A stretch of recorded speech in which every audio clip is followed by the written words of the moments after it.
Guys আশা নিলাম পানি ছাড়া খাবার, পানি ছাড়া আবার আমি কত সময় টিকতে পারি পানি ছাড়া খেয়ে দেখে যাক। তো ফাইনালি আমার সামনে একটি দোকান পেয়ে নিলাম, দোকান থেকে নিয়ে নিলাম ব্যাট। ভাই বেডটা তো দামাকে ছিল, বেডটা খুবই মজা ছিল।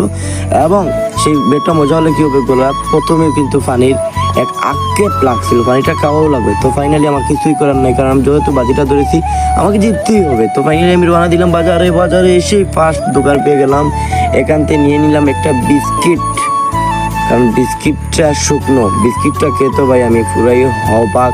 এবং বিস্কিটটা আমার কিছু মজা আসলো, এবং বিস্কিট খেয়ে হুদ্দা খেয়ে মানে খালি পানি মানে পানি লাগেই ভাই, মানে পার্মানেন্ট পানি লাগে।